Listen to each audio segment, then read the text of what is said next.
ఓం నమో వెంకటేశాయ. ముక్తా ప్రవాళాదిక దివ్యరత్న సువర్ణ పీతాభరధస్థరామం అతీవ శోభాయుత చారు చాపం సీతాయుతం నౌమి కపీశవంద్యం. అత్యంత అమూల్యమైనటువంటి రత్నములతో అలంకరించినటువంటి రథముపై సీతతో పరివేష్టితుడై హనుమంతునిచే సేవింపబడుతూ భక్తులను అనుగ్రహిస్తున్నటువంటి శ్రీరామచంద్రునికి నమస్కరిస్తూ తదభిన్న స్వరూపుడైనటువంటి ఆ శ్రీనివాసుని యొక్క దయా విశేషం చేత సమస్త మానవాళికి ధర్మ తత్పరతను సకల కార్యసిద్ధిని చేకూర్చాలన్నటువంటి సంకల్పంతో తిరుమల తిరుపతి దేవస్థానం వారు నిర్వహిస్తున్నటువంటి శ్రీమద్ రామాయణం అయోధ్యాకాండ ప్రవచన పారాయణ కార్యక్రమంలో నేటికి మనం 382వ రోజులోకి ప్రవేశించాం. ఈ కార్యక్రమంలో ముందుగా అన్నమాచార్యుల వారి సంకీర్తన అయినటువంటి సీతా సమేత రామ శ్రీరామ అనేటటువంటి సంకీర్తనను శ్రీమతి జి రేవతి గారు అన్నమాచార్య ప్రాజెక్టు కళాకారులు వారి బృందం యొక్క సహకారంతో ఆలపిస్తారు. శ్రవణం చేద్దాం. ఓం నమో వెంకటేశాయ.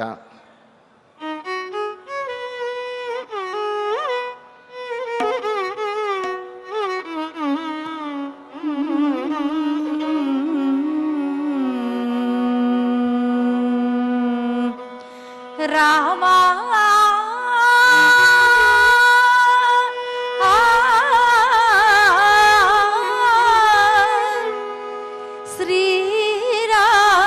శ్రీరామా సీతా సమేత రామ శ్రీరామ సీతా సమేత రామ శ్రీరామ రాతి నాతి చేసిన శ్రీరామ రామ సీతా సమేత రామ శ్రీరామ రాతి నాతి చేసిన శ్రీరామ రామ సీతా సమేత రామ శ్రీరామ.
లంక ఎరించిన రామ లాలించి విభీషణుని లంక ఎరించిన రామ చాలి శరణాగత రక్షక రామ లాలించి విభీషణుని లంక ఎరించిన రామ చాలి శరణాగత రక్షక రామ మేలిమి శ్రీ వెంకటాద్రి మీద వెలసిన రామ మేలిమి శ్రీ వెంకటాద్రి మీద వెలసిన రామ కాలిమితో వెలయు ప్రతాపపు రామ రామ సీత సమేత రామ శ్రీరామ రాతి నాతి చేసిన శ్రీరామ రామ సీత సమేత రామ శ్రీరామ రాతి నాతి చేసిన శ్రీరామ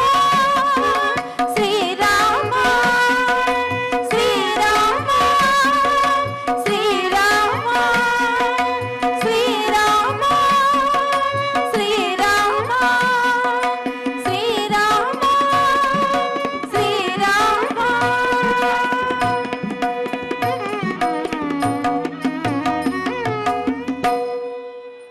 సంకీర్తనను ఎంతో చక్కగా శ్రవణం చేశాం.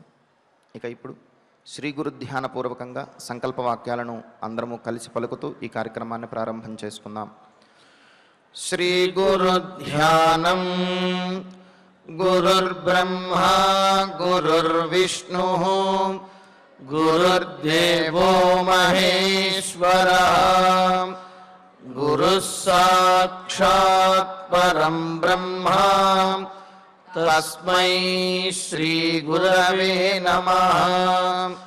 శ్రీనివాస ధ్యానం శ్రీవేంకటాద్రినిలయః కమలాకాముకః పుమాన్ అభంగుర విభూతిర్నః తరంగయతు మంగళం.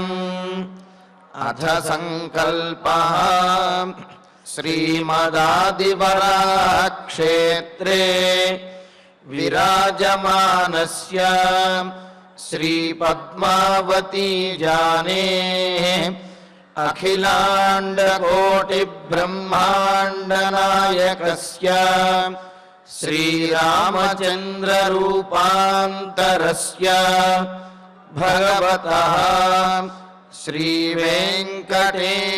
శ్రీవేంకటేశ్వరస్వామినः సన్నిధౌ హనుమత్సీతాలక్ష్మణ భరతశత్రుఘ్న పరివార సమేత శ్రీరామచంద్ర పరబ్రహ్మణః పరిపూర్ణానుగ్రహేణ అస్మిన్ భువనే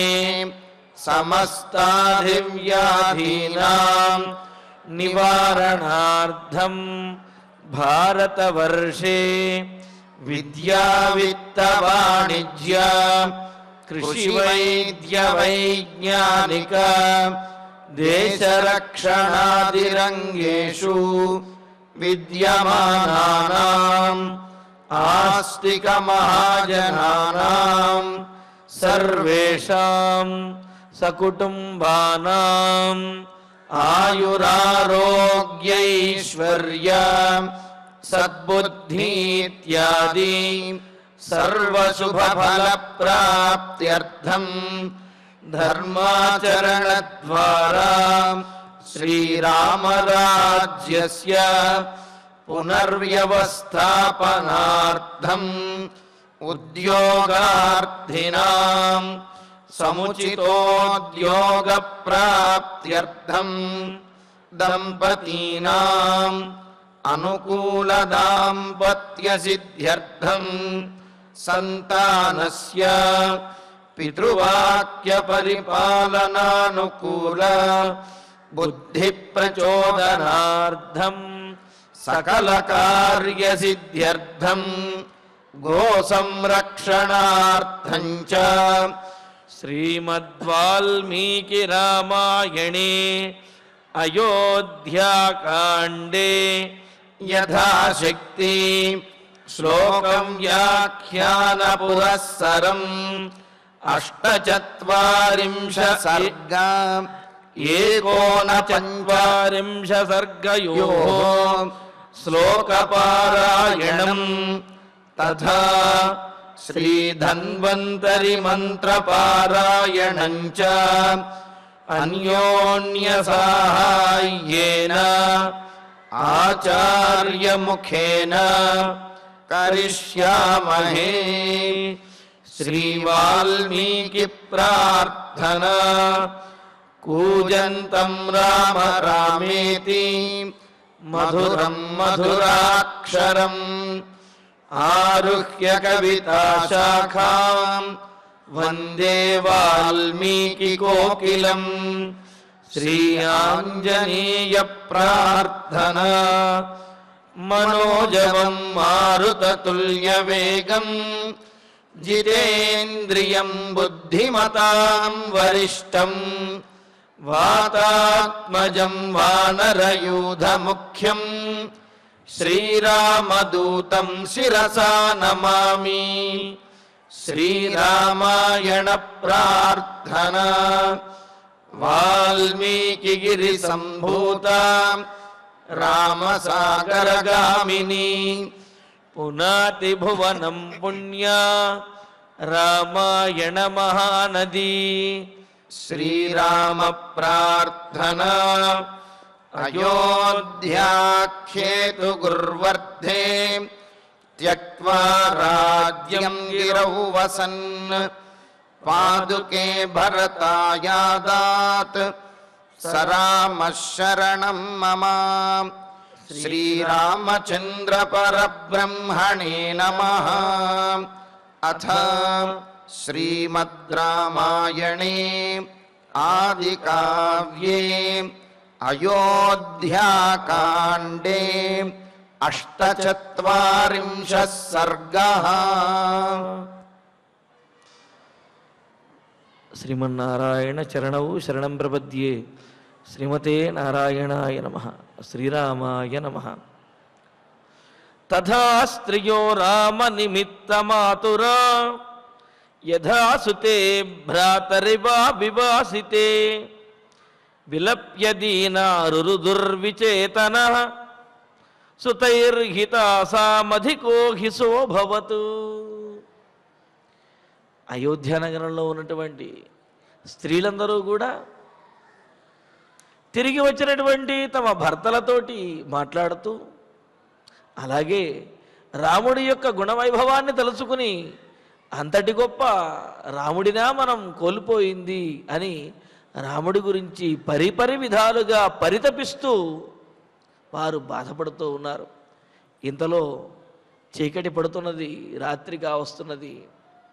అయితే రాత్రి కావస్తున్నది అని అంటేనే వెంటనే ఏం చేస్తాం? ఇంట్లో దీపం వెలిగించి దేవుడికి నమస్కారం చేసుకుని ఆ సింహద్వారానికి బొట్టు పెట్టడము, అలాగే ఇంట్లో ఉన్నటువంటి ముత్తైదువులకు బొట్టు పెట్టడము అనేది మన సంప్రదాయంగా పూర్వం నుంచి వస్తున్నటువంటి ఆచారం. అంటే ఏమిటి? సంధ్యా సమయంలో లక్ష్మీదేవి మరి విహరిస్తూ ఉంటుంది. కావున ఆ లక్ష్మీదేవి మన ఇంట్లోకి రావాలి, మన ఇంట్లో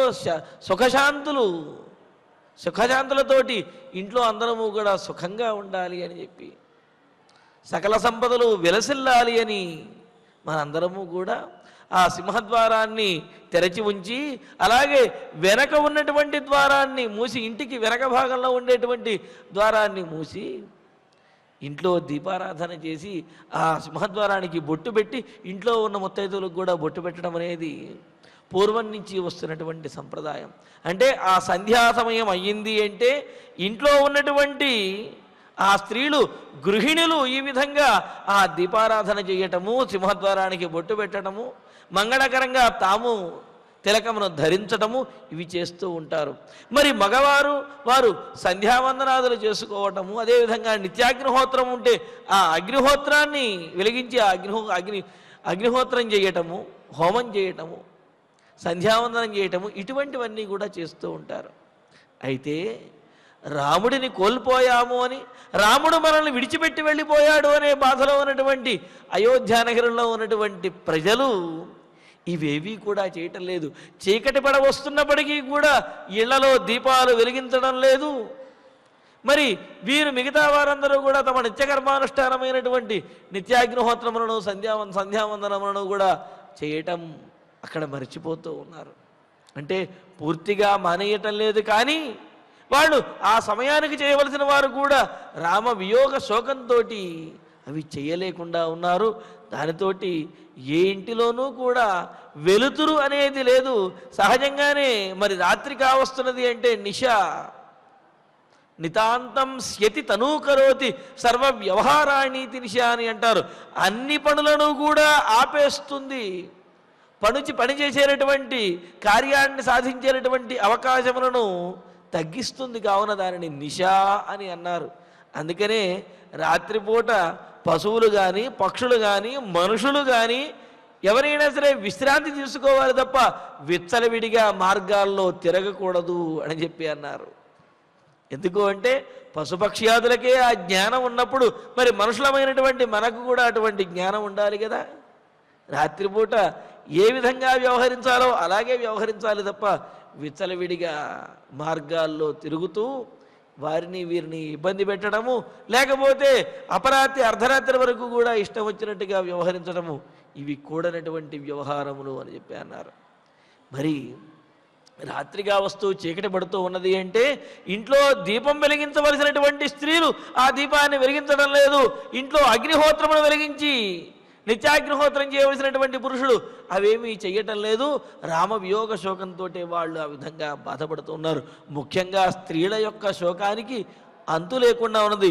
ఎంతగా ఉన్నది అంటే స్త్రియ అయోధ్యాపుర వనితలు సుతేవా భ్రాతరివా వివాసితే, తమ కన్న కొడుకు తోడబుట్టినటువంటి తమ్ముడు ఇల్లు వదిలి వెళ్ళిపోతే ఎంతగా అయితే బాధపడతారో అంతగా యథా తథా ఆ స్త్రీలు ఎంతగా అయితే తమ కొడుకో లేకపోతే తమ తోడబుట్టిన వాడు ఇంట్లోంచి వెళ్ళిపోతే అతన్ని కోల్పోతే ఎంత బాధపడతారో అంతగా బాధపడుతూ రామ నిమిత్తం ఆతురాహ, శ్రీరాముని విషయంలో అంతగా దుఃఖపీడితులైపోయి దుఃఖంతో దీనమైనటువంటి స్థితిని పొందిన వారై విచేతసహ, చెదరినటువంటి మనస్సుతోటి బుద్ధిని కోల్పోయినటువంటి వారు ఏం చేయాలో పాలుపోయినటువంటి స్థితిలో దిగులుతోటి అలా విలపిస్తూ రురుదుహు గట్టిగా ఏడుస్తూ ఉన్నారు.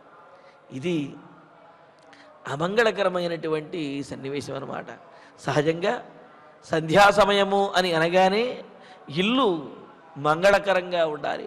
సంధ్యా సమయంలో నిద్రించడం కానీ లేకపోతే రోధించడం కానీ ఇటువంటివి చేయకూడదు. అలా గనక నిద్రించినా రోధించినప్పటికీ కూడా ఆ ఇంట్లో సంపదలేవి కూడా నిలబడవు అని చెప్పి అంటారు.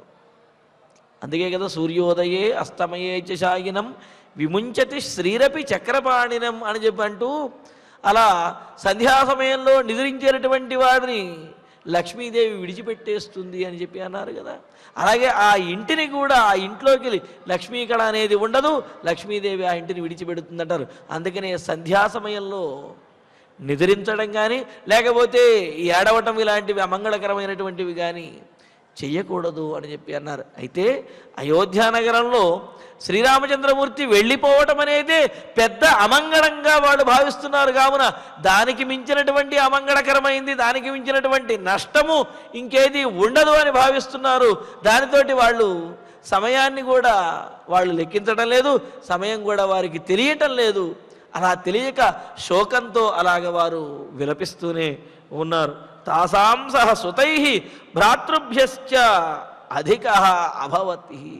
ఎందుకండి ఇంతగా వాళ్ళు విలపిస్తున్నారు అని అంటే వారందరికీ కూడా ఆ స్త్రీలందరికీ అయోధ్యాపురంలో ఉన్నటువంటి ప్రజలందరికీ కూడా రాముడు అంటే తమ కుమారుడి కంటే తమ సొంత కొడుకు కంటే కూడా రాముడంటే వాళ్ళకి చాలా మిక్కిలి మక్కువ, ఆదరణ, అభిమానము. తన సొంత తమ్ముడి కంటే కూడా వారందరికీ కూడా రాముడంటే ఎక్కువ అభిమానము. కావున తమ పుత్రుడు లేకపోతే తన తమ్ముడు వీళ్ళు దూరమైతే ఎంతగా అయితే విలపిస్తారో అంతకు మించి రాముడిని కోల్పోయినటువంటి అయోధ్యాపుర ప్రజలు బాధపడుతూ ఏడుస్తూ ఉన్నారన్నమాట. ప్రశాంత గీతోత్సవ నృత్తవాదన జ్ఞపాస్తహర్ష పిహితాపణోదయ తదాహ్యయోధ్యా నగరీ బభూవస మహార్ణవ సంక్షిపితోదకో యథా. ఆ అయోధ్యానగరం ఎలా ఉన్నది అంటే నగరాన్ని మొత్తాన్ని ఒక్కసారి మనకు చూపిస్తున్నాడు. ప్రశాంత గీతోత్సవ నృత్తవాదన. అయోధ్యానగరము అని అంటే ఎప్పుడూ కూడా ఆనందకరంగా ఉంటుంది. దేవతలు కూడా వచ్చి ఇక్కడ ఆనందించాలి అని అనుకుంటారట. స్వర్గంలో ఉన్నటువంటి ఒకానొక భాగమే అయోధ్యానగరము అన్నట్లుగా కూడా చెబుతారు. అంటే దేవతలకు దశరథ మహారాజు సహాయం చేస్తే ఆ సహాయానికి మెచ్చినటువంటి ఇంద్రుడు స్వర్గంలో ఉన్నటువంటి ఒక భాగాన్ని ఇచ్చేస్తే అదే భూమండలంలో అయోధ్యగా మారింది అని చెప్పి కవులు వర్ణిస్తూ ఉంటారు. మరి అంతటి స్వర్గధామంలాగా ఉండేటటువంటి అయోధ్యానగరము ఎప్పుడూ కూడా నృత్యములతోటి, గీతములతోటి, వాయిద్యములతోటి చాలా కోలాహలంగానూ ఆనందోత్సాహాలతో ఉండేది. కానీ ఇప్పుడు ప్రశాంత గీతోత్సవ నృత్తవాదన. అక్కడ గీతములు, పాటలేమీ లేవు, ఉత్సవములు లేవు, నృత్యములు లేవు, వాయిద్యములు లేవు. దేవదుందుభిలాగా ఆ విజయానికి సంకేతంగా ఉత్సాహపరిచేటటువంటి దుందుభి ధ్వని ఇవేవీ కూడా లేవు. న్యపాస్తహర్ష. ఇక ఆనందము అనేది పూర్తిగా తుడిచేసినట్లుగా, పూర్తిగా తుడిచిపెట్టుకుపోయినట్లుగా అయోధ్యానగరంలో హర్షము అనేది ఏమాత్రము కూడా లేదు, సంతోషం అనేదే లేదు. విహితాపణోదయ. ఇంకా చెబుతున్నారు, ఆ అయోధ్యానగర వీధులలో ఏ ఆపణము కూడా లేదు అన్నారు. ఆపణము అంటే ఇప్పటి రోజుల్లో అయితే మనం కేవలం అమ్మటానికి, ధనాన్ని తీసుకుని అమ్మటానికి ఇచ్చేటటువంటి వస్తువులు ఉండేదాన్ని ఆపణము అన్నారు.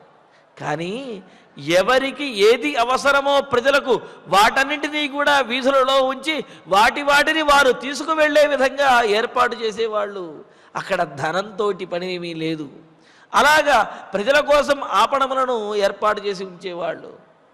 ఇందులో కూడా విశేషం ఏమిటి అంటే ఎవరికి పండినటువంటి పంటను వారు ఆ విధంగా ఆపణముల వీధులలో ఉంచడం ద్వారా వీరికి కావలసినటువంటి ఆ ద్రవ్యములను వారికి కావలసినటువంటి ద్రవ్యమును వీరు ఈ విధంగా ద్రవ్య వినిమయంగా వ్యవహారం అనేది నడిచిపోయేది. అన్ని అవసరములు కూడా తీరేవన్నమాట. అలాగా ప్రజలందరి కోసం ఏర్పాటు చేయబడే ఆపణములు ఏవైతే ఉన్నాయో, అంగడులు, అవేవి కూడా లేవు. అయోధ్యానగరి, ఇంకా అయోధ్యానగరము, ఇవేవీ లేనటువంటి అయోధ్యానగరం ఎలా ఉందంటే పిహితాపణోదయ అని చెప్పి అంటున్నాడు. సంక్షిపితోదక మహార్ణవ ఇవ బభూవ. ఇప్పుడు కెరటములతోటి ఎగిసిపడుతూ అనేకమైనటువంటి జలచరములకు నిలయంగా ఉండి వాటన్నింటినీ రక్షిస్తూ ఎగసిపడుతూ ఆనందంగా ఉండేటటువంటిది. అందున సూర్యుడిని, చంద్రుణ్ణి చూసినప్పుడు ఆ సముద్రము మరింత కెరటాలతోటి ఎగసిపడుతూ ఉంటుంది. చంద్రుడు కనుక కనిపించకపోతే అమావాస్య వచ్చినట్లయితే సముద్రము కుంచుకుపోతుంది. మరి ఇక్కడ రామచంద్రుడు లేకపోయేటప్పటికి అయోధ్యానగరంలో సంక్షిపితోదక, ఎండిపోయినటువంటి సముద్రంలాగా ఉన్నది అయోధ్యానగరం. అంటే నీరెండిపోయినటువంటి సముద్రంలాగా ఆ జలచరములన్నీ కూడా నీరు లేక విలవిలలాడుతూ ఎగిరెగిరి పడుతూ ప్రాణభయంతో భయపడుతూ ఉంటే ఏ విధంగా అయితే ఉంటుందో అంతే కదా.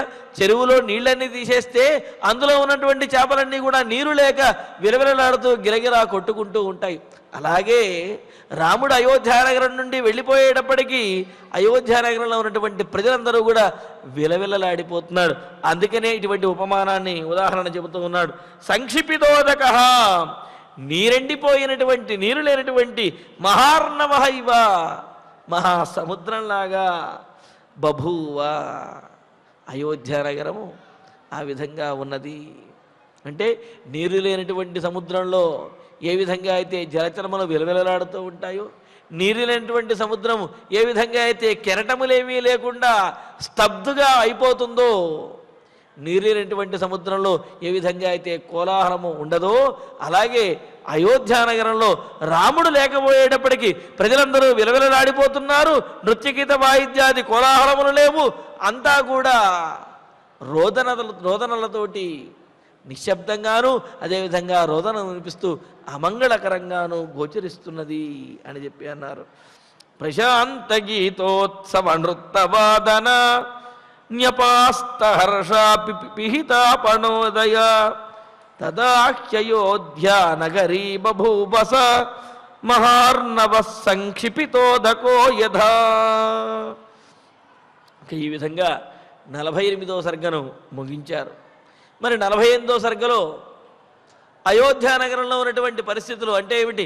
తమసా నదీ తీరం నుండి రాముడు కనిపించక అయోధ్యానగరానికి వచ్చినటువంటి ఆ పురుషులతోటి ఆ అయోధ్యాపుర ప్రజలతోటి అక్కడ అయోధ్యానగరంలో ఉన్నటువంటి స్త్రీలు మాట్లాడుతున్నటువంటి మాటలు అయోధ్యానగరంలో ఉన్నటువంటి పరిస్థితులు ఆ శోకాన్ని గురించి తెలియజేసి ఇక 49వ సర్గలో రాముడి దగ్గరికి వెళుతున్నాడంటే మరి తమసా నదిని దాటినటువంటి రాముడు ఏ విధంగా ఆ గ్రామములను దాటుకుంటూ ఆ తపోవనాల్లోకి ప్రవేశిస్తున్నాడనే విషయాన్ని ఇంకా ఆ రాముడి యొక్క వనవాసాన్ని 49వ సర్గలో మనకు వర్ణిస్తూ ఉన్నాడు.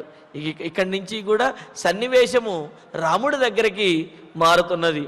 అథ 51 సర్గః రామోపి రాత్రిశేషేణ తేనేవ మహదంతరం జగామ పురుష వ్యాఘ్రః పితురాజ్ఞామనుస్మరన్. తమసానదిని దాటి ముందుకు ప్రయాణిస్తున్నటువంటి తపోవనానికి ప్రయాణిస్తున్నటువంటి రాముడు, ఆ రథంలో వెళుతున్నటువంటి రాముడు పురుష వ్యాఘ్రః పురుషోత్తముడైనటువంటి రాముడు. మరి సుమంత్రుల వారు రథాన్ని మరొక మార్గము గుండా మరలా రాముడు వారి దగ్గరికి తీసుకువచ్చారు కదా తమసా నది అవతలి ఒడ్డుకి. మరి రాముడు ఆ రథాన్ని ఎక్కి తపోవనముల వైపు ప్రయాణిస్తున్నాడు అని చెప్పి మనం అనుకున్నాం. మరి అలా ప్రయాణం చేస్తున్నటువంటి రాముడు పితుః అనుస్మరన్, పితుః ఆజ్ఞాం అనుస్మరన్, తండ్రి యొక్క ఆజ్ఞను మరలా మరలా తలుచుకుంటూ, ఎందుకంటే అలా తలుచుకోవలసి వచ్చింది అని అంటే చూడండి, ఇక్కడ కార్యసాధకుల యొక్క లక్షణం మనం కూడా గుర్తుపెట్టుకోవలసినటువంటి లక్షణం. ఇక్కడ ప్రజలందరూ కూడా తన కోసం పరితపిస్తున్నారు అనే విషయం తెలుస్తున్నది.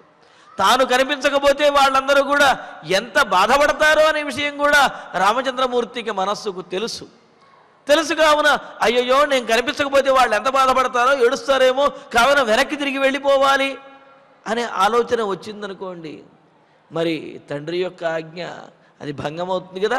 అందుకనే ఎప్పుడైతే మనం చేస్తున్నటువంటి కార్యం మీద మనస్సు పక్కకు తొలగుతున్నదో అప్పుడు వెంటనే ముఖ్యమైనటువంటి విషయాన్ని మన మనస్సులో ప్రతిష్టాపన చేసుకోవాలి.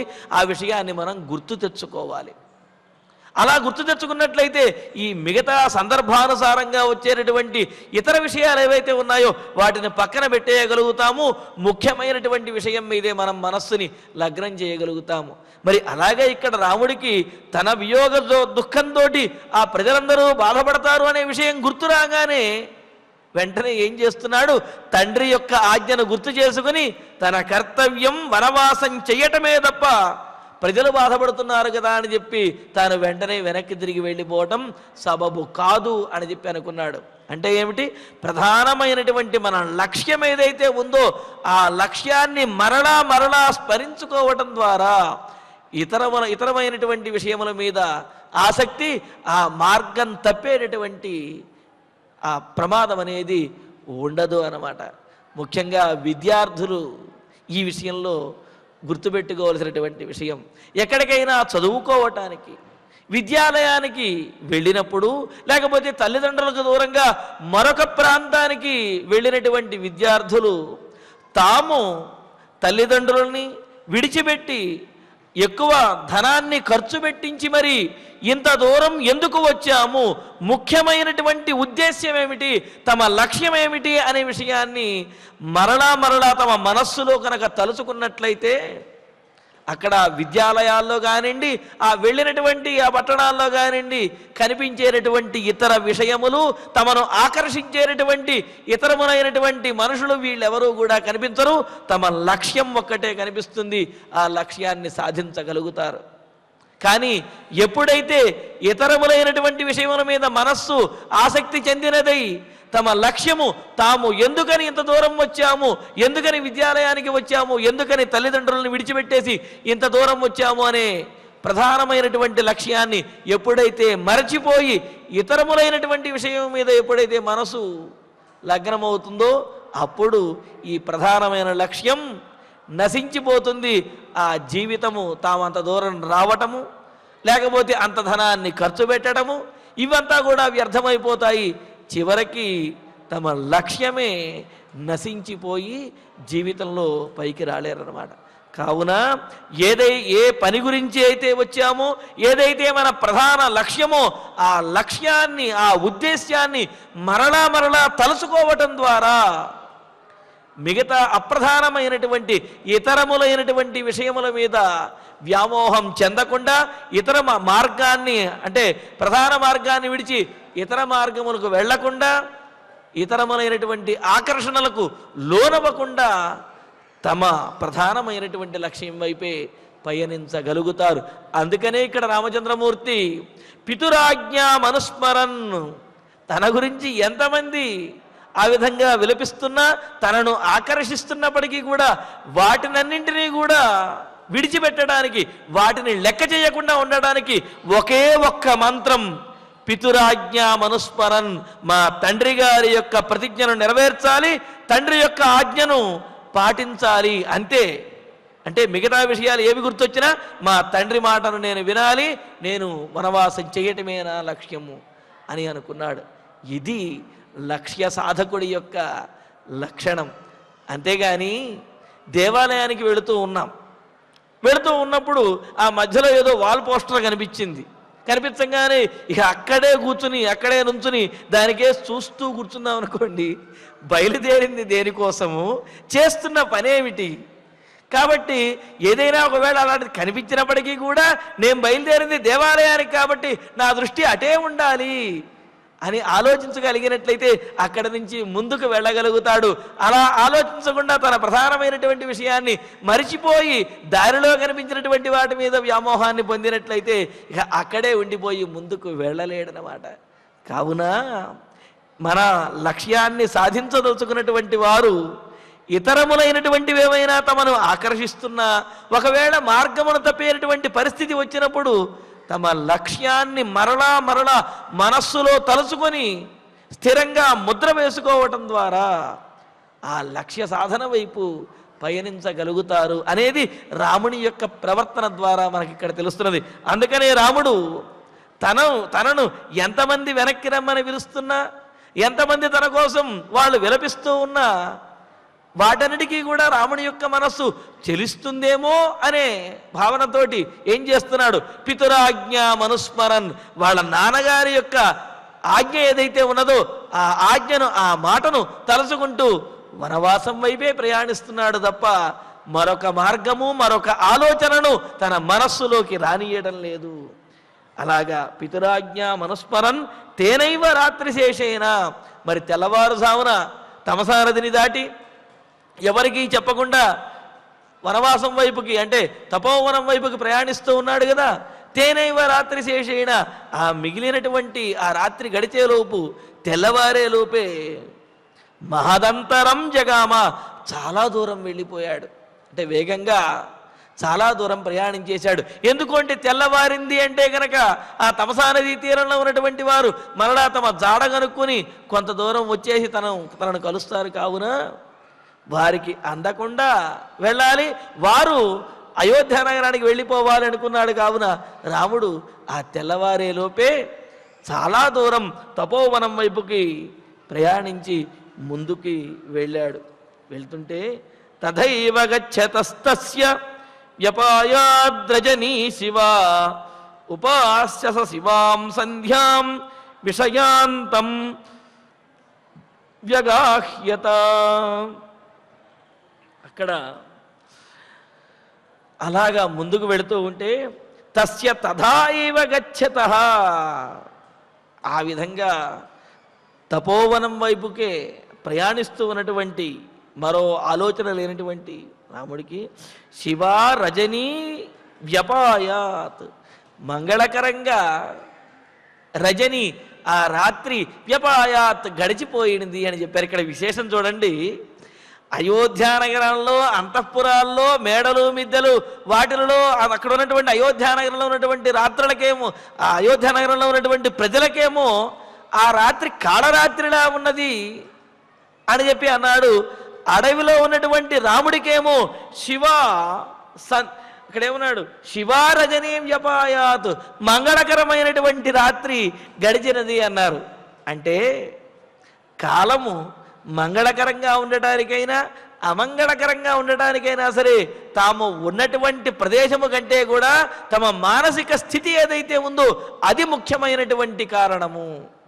అయోధ్యానగరంలో ఉన్నప్పటికీ కూడా ప్రజలెవరూ కూడా ఆనందంగా లేరు, విలపిస్తూ ఉన్నారు, రోధిస్తూ ఉన్నారు. దానితోటి అంతఃపురంలో ఉన్న అందరికీ కూడా ఆ రాత్రి చాలా కాళరాత్రిలాగా, కాళరాత్రి అంటే ఏమీ లేదు, ప్రళయాంతంలో వచ్చేటటువంటి రాత్రిని, ప్రళయకాలంలో వచ్చేటటువంటి రాత్రిని కాళరాత్రి అని అంటారు. ఈ తుఫానులు ఇలాంటివి వచ్చినప్పుడు అయ్య బాబోయ్ ఈ రాత్రి గడిస్తే చాలు ఎలాగో బట్టగట్టగలుగుతాము, ఈ రాత్రి కనుక అలా లేకపోతే ఈ రాత్రి మొత్తం ఏమన్నా అయిపోతుంది అని భయపడుతుంటారు కదా, అటువంటి రాత్రిని కాళరాత్రి అని అంటారు. అలాగా అయోధ్యానగరంలో ఉన్నటువంటి వారికేమో అది కాళరాత్రిలాగాను చాలా శోకంగా ఉన్నది. వనవాసంలో వెళుతున్నటువంటి రాముడికి మాత్రము శివారజని మంగళకరంగా ఆ రాత్రి గడిచినది అని అంటున్నారు.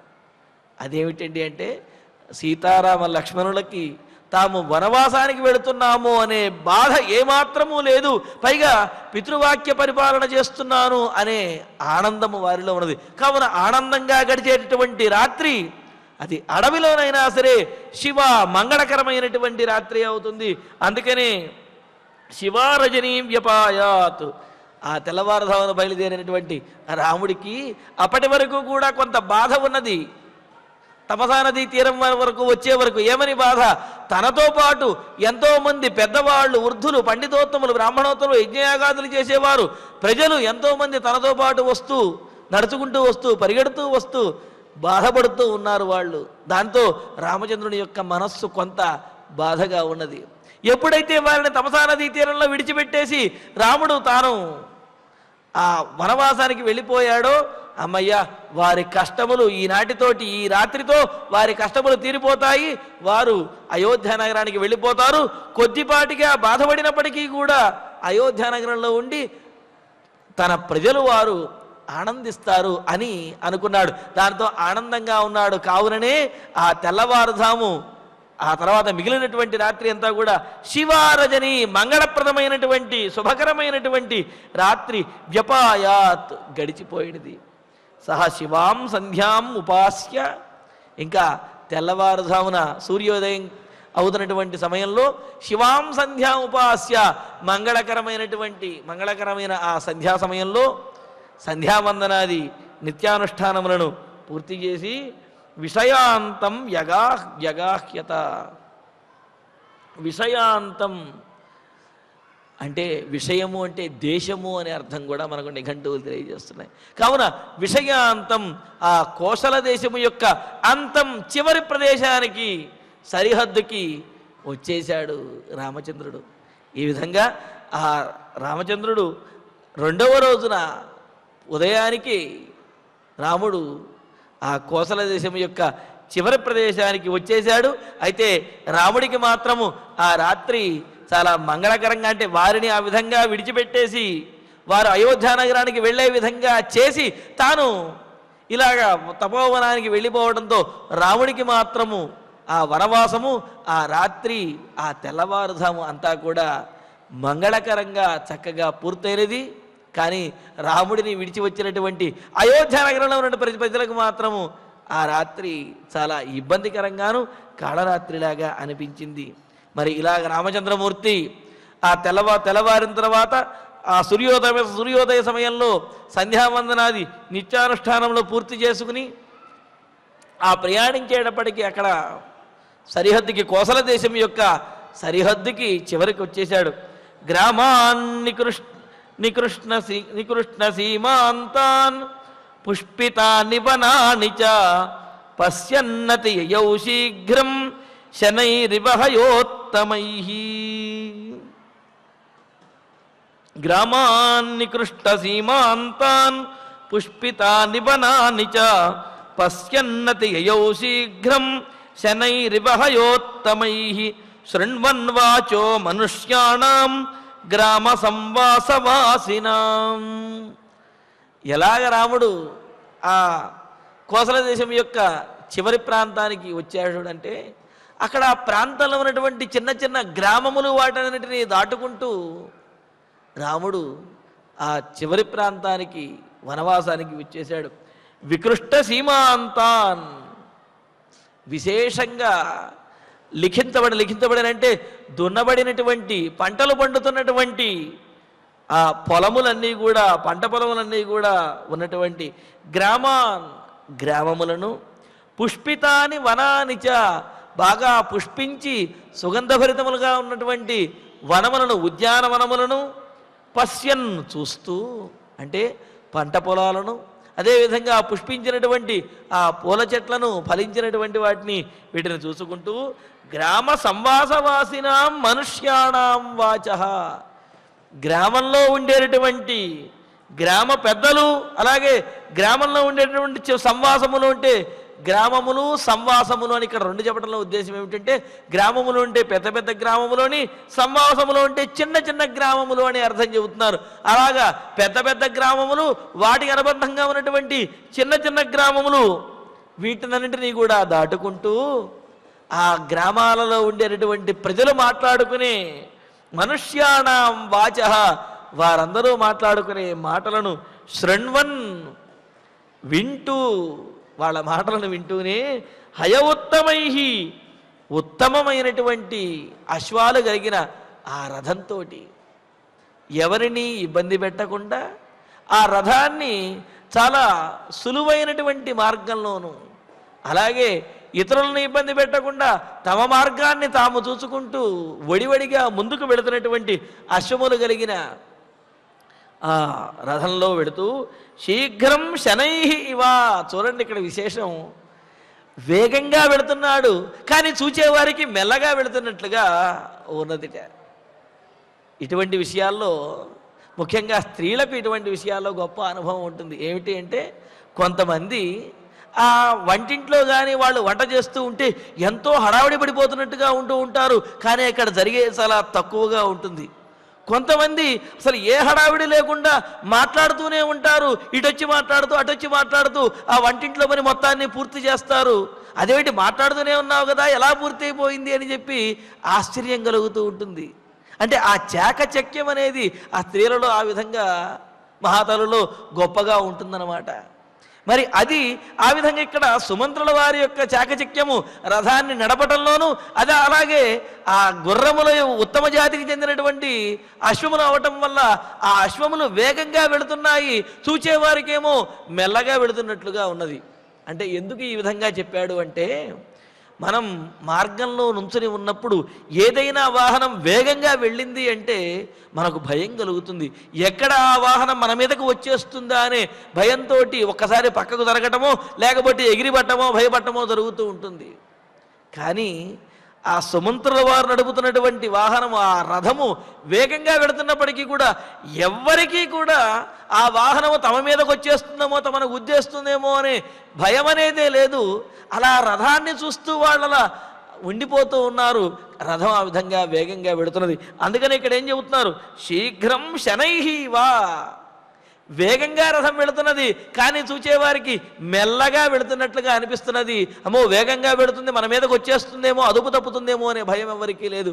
ఆ విధంగా గొప్పగా సుమంత్రుల వారు రథం నడుపుతూ ఉంటే ఆ గ్రామములన్నీ కూడా దాటుకుంటూ రథాన్ని వేగంగా ముందుకు నడుపుతూ ఎవరికి ఇబ్బంది లేకుండా మెల్లగా వెళుతున్నట్లుగానే వాళ్ళందరూ కూడా భావిస్తూ రథాన్ని చూస్తూ మాట్లాడుకుంటూ ఉంటే వారి మాటలన్నీ కూడా వింటూ రామచంద్రమూర్తి ఆ తపోవనముల వైపు కోసల దేశాన్ని దాటి తపోవనం వైపు వెళుతూ ఉన్నారు.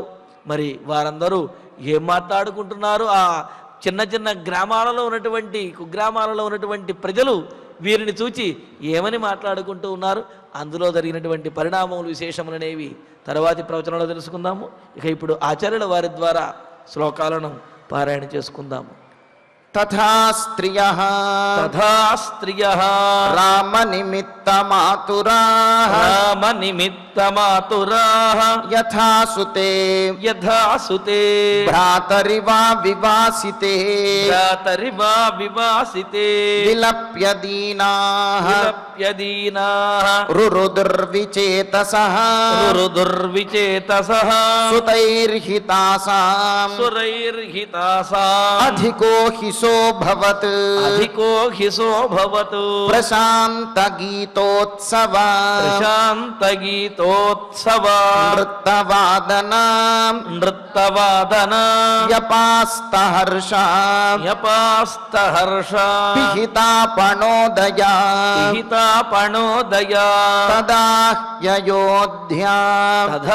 తదాహ్యయోధ్యా నగరీ బభూవస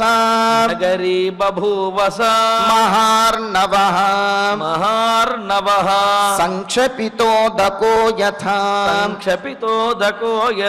ప్రశాంత గీతోత్సవ నృత్తవాదన వ్యపాస్తహర్షా పిహితాపణోదయా తదాహ్యయోధ్యా నగరీ బభూవస మహార్ణవః సంక్షపితోదకో యథా ఇత్యార్షే శ్రీమద్ రామాయణే ఆదికావ్యే అయోధ్యాకాండే అష్టచత్వారింశః సర్గః అథ శ్రీమద్ రామాయణే ఆదికావ్యే అయోధ్యాకాండే ఏకోనపంచాశः సర్గः రామోపి రాత్రిశేషేణ తేనైవ మహదంతరం జగామ పురుషవ్యాఘ్రః పితుః ఆజ్ఞామనుస్మరన్ తథైవ గచ్చతస్తస్య వ్యపాయాత్ రజనీశివ ఉపాస్య శివాం సంధ్యాం విషయాంతం వ్యగాహత గ్రామాన్ విగృష్ట సీమాంతాన్ పుష్పితాని వనాని చ పశ్యన్ అతియయౌ శీఘ్రం శనైరివ భయోత్తమైః శృణ్వన్ వాచో మనుష్యాణం గ్రామ సంవాస వాసినాం గ్రామ సంవాసవాసినాం ఇత్యార్షే శ్రీమద్ రామాయణే ఆదికావ్యే అయోధ్యాకాండే ఏకోనపంచాశే సర్గే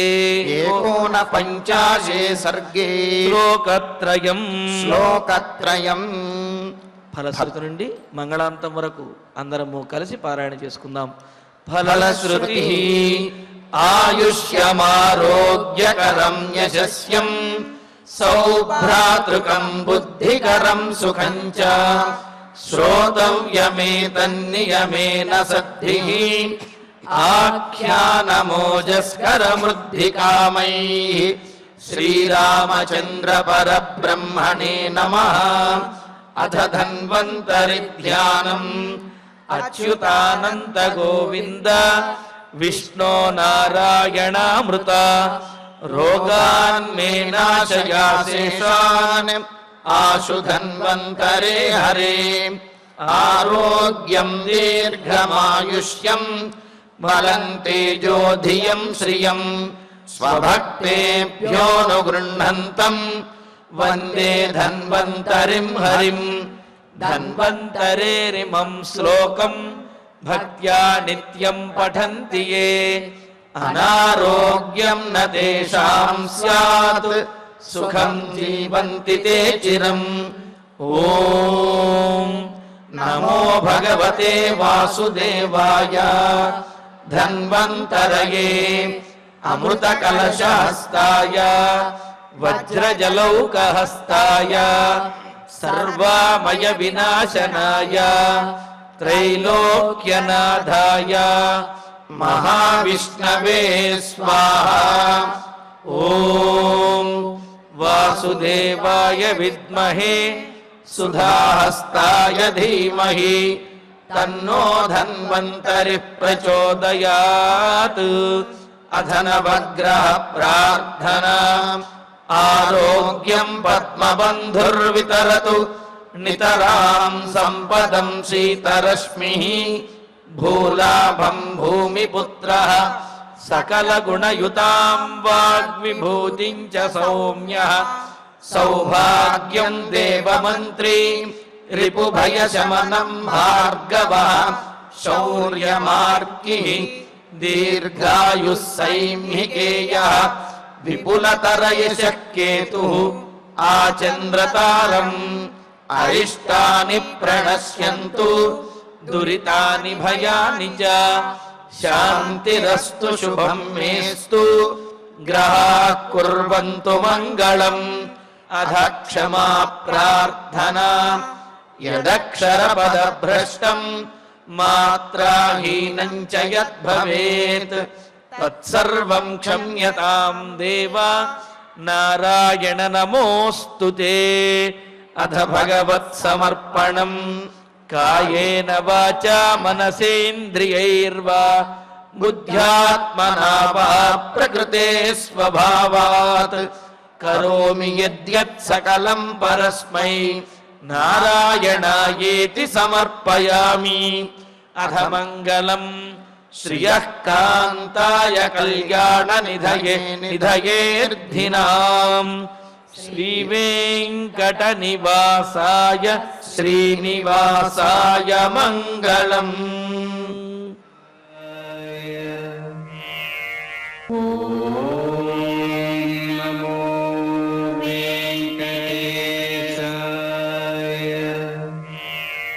ఓం